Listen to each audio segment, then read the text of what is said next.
There's a bunch of things. First of all, get an exam. And if you have a family member or blood relative with eye disease, maybe get that exam even sooner. Take glaucoma as an example. If you get an exam and you're 40 and you don't have a family history and your exam was normal, you don't have to come do that full exam every year. You could come back in 5 or 10 years, try it again. But especially as we get older. Now, half the people in the world need glasses, half the people in the US need glasses. So you might be going into your local eye care provider, optometrist, getting your glasses checked each year or two anyway, just to see if you're still in the right prescription.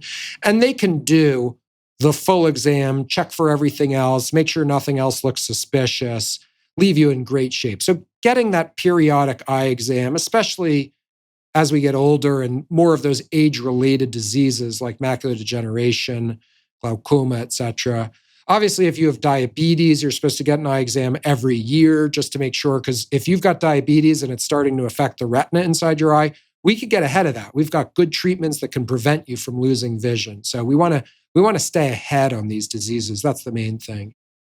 Other things, everyone's going to get cataracts eventually, but what can we do to slow down the development of cataracts?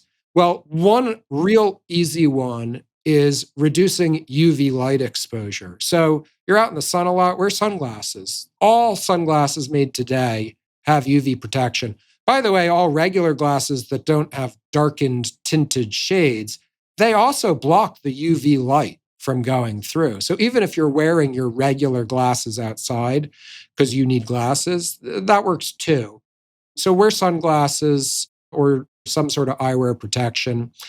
And then eyewear protection is another big one, like depending what industry you're in. You're gardening, you're in steelworks, you've got anything where you've got like kind of eye injury risk, wear protective eyewear. It costs like $1.50 at Home Depot to get those really attractive plastic glasses that are wraparound, But wear them when you're in those work situations. That's a big one too.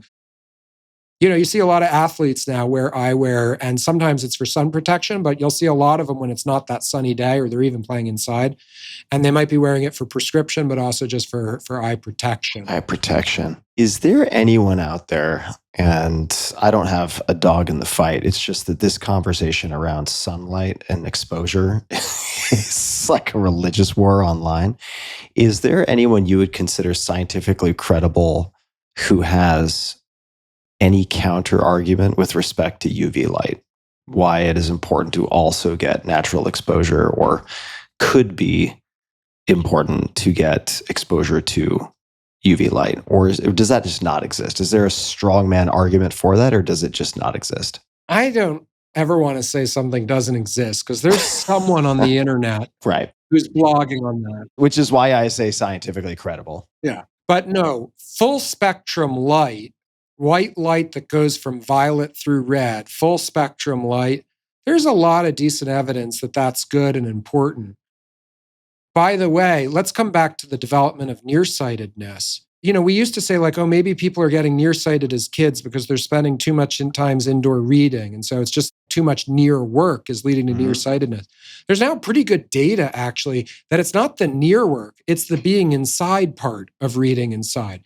And if you just send your kid outside and let them read outside in full spectrum lighting, they could still be doing their near work or doing their homework, whatever it is. But it's the full spectrum lighting that will actually slow down their development of nearsightedness. So you can get full spectrum white light, but skip the UV by either having full spectrum lighting indoors or through the window, and you've got a nice sunny window.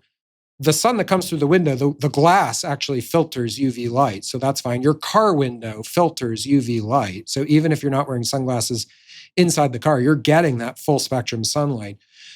Go outside in the morning, fine. Get that first sunlight if you want. But there's no data that suggests that part of that full spectrum light has to include UV light.